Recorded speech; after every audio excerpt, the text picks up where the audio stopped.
Owning a sailboat is not as easy as it looks, and most people find that out after they have already bought one. Today I am going to share the things the community talks about most. Real numbers, real stories, the stuff nobody tells you up front. Let's get into it. Number 1. The 10% rule. Let's say you bought a $100,000 boat. Congratulations. Now you need to set aside roughly $10,000 every single year just for maintenance. The widely accepted rule is that boat upkeep costs about 10% of the purchase price annually. So for a $50,000 boat, that is $5,000 a year, just for maintenance. When you hear that number, you think, okay, I can plan around that. But here is the problem. That number is only for maintenance. Marina fees are on top of that. Insurance is separate. Haul-out is separate. Anti-fouling is separate. Buying the boat is just the first sentence of the story. The real book starts after that. Something you hear over and over in the community goes like this. Every boat demands about 10% of its value in annual upkeep. Some years it is more, some years less. But if the engine breaks down, it can wipe out several years' worth of your maintenance budget in one shot. We will get to the engine. But first, let me say one more thing. Most people buying a boat calculate the purchase price. Maybe a couple of small repairs, maybe some fuel. That is the number in their head. What they actually find is a very different picture. A lot of first-time boat owners simply do not account for the full scope of ongoing costs, and that leads to some genuinely unpleasant financial surprises. It sounds simple, but when you talk to people who have been through it, they all say the same thing. I wish someone had told me this from the start. Number 2. Marina and storage. You bought the boat. Great. Now where are you going to put it? When you are not using a sailboat, you need somewhere to keep it. Marinas charge a slip fee, nightly, monthly, or annually. And the bigger the boat, the higher the fee. Depending on where you are, annual storage costs can range from a few hundred to several $1,000s. But pay attention to that phrase, several $1,000s, because popular marinas, especially along the Mediterranean coast or the eastern seaboard of the United States, can push that number much higher. On the French Mediterranean coast, annual berthing fees for a 40 to 45-foot boat can reach 20,000 euros. You might be thinking, well, I am not in those places. Fair enough. But annual slip fees between $2,000 and $10,000 are real numbers in a lot of parts of the world. And that money keeps going out whether you are sailing or not. Someone told me about this once. He was paying slip fees in Florida, but only managed to get on his boat 4 times that entire year. Work, family, life. Every time he went out, he would do the math in his head. How much did this trip actually cost me? The answer was never a pleasant one. Number 3. Rigging and the engine. These two are in their own category, because they tend to arrive as surprises.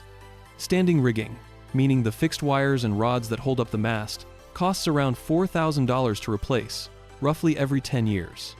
Running rigging, the lines you use to actually sail the boat, gets worn down by ultraviolet exposure, wind stress, and regular use. You are typically looking at a replacement every 5 to 10 years, at around $5,000. So just for rigging, not even counting the engine, you are looking at $9,000 to $10,000 over a 10-year period. When you break that down by the month, it becomes its own line item. Now the engine.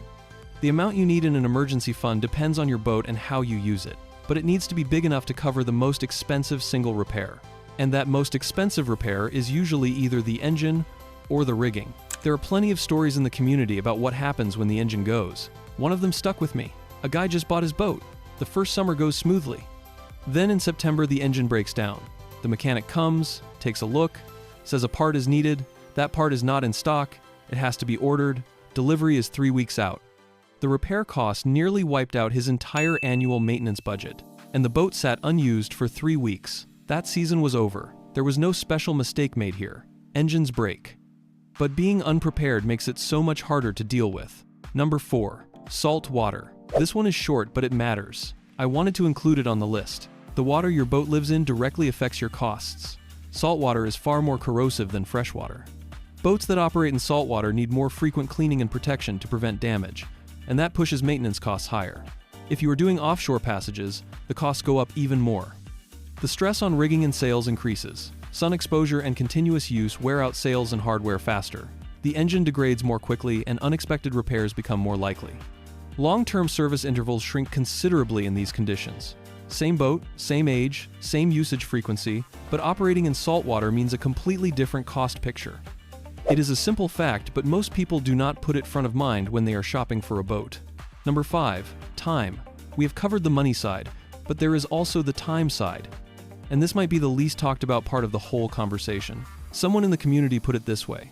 He realized he had far less free time than he expected after buying the boat. He said he was almost afraid to calculate what each trip was actually costing him. When you hear that, you might think, that is just one bad example. But it really is not. This is extremely common. You buy a sailboat so you can spend your weekends on the water. What actually happens is your weekends are spent with the boat, just not on the water. You are doing bottom paint, fixing the standing rigging, troubleshooting the electrical system, moving things around. Then Sunday evening you drive home tired, hands dirty, and you never left the dock. I am not saying that is the wrong way to live. There are people who genuinely love working on their boats with their hands. For them, this whole process feels like the hobby itself, not a burden. That is completely valid.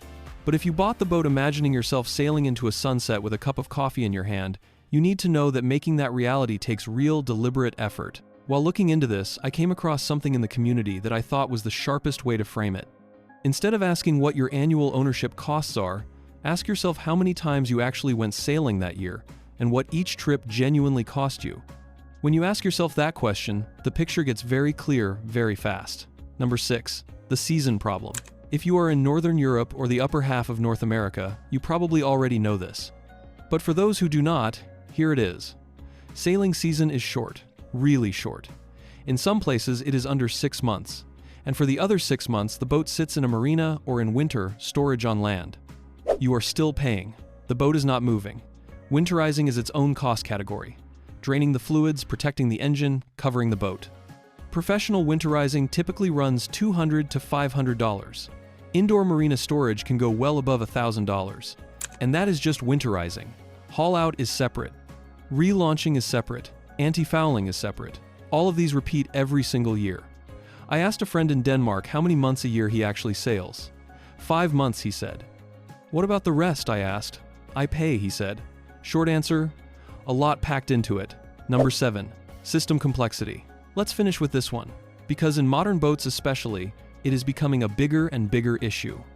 Today's sailboats have electrical systems, freshwater systems, hydraulic steering, navigation electronics, autopilot, very high-frequency radio, automatic identification systems, chart plotters, bilge pumps, battery banks. A large or well-equipped sailboat, once you add all the navigation systems and comfort features, demands much more in terms of both routine maintenance and potential repairs. When any one of these systems breaks down, you are dealing with 2 problems. First, finding someone who can fix it. Especially in smaller marinas or less traveled areas, tracking down a specialist for a specific system can be both difficult and time-consuming. For people new to boating, this is genuinely frustrating. Second, the cost. Emergency repairs do happen, and insurance does not cover everything. Keeping a dedicated fund for unexpected expenses is a smart move. Let me tell you about something that actually happened. Someone is underway when their autopilot fails. Looks like a small problem. They had a week-long trip planned. They pull into the nearest port. The mechanic looks at it, no parts available, has to be ordered, 10 days minimum. 10 days for one part. And that part cannot be substituted with something from a different brand because the system is proprietary. This is a real issue with certain manufacturers. When you are choosing a boat, you need to be asking not just how fast does it go, but where can I find parts for this? The difference between people who ask that question and people who do not shows up very clearly a few years down the road. So why did I make this video? Not to talk you out of owning a sailboat. The opposite, actually. Going to sea as someone who knows all of this is a completely different experience than going in blind and hitting every one of these surprises for the first time. If something from this video connects with your own experience, leave it in the comments. I read all of them. And if you made it this far, consider subscribing and turning on notifications. More videos like this are coming. See you then.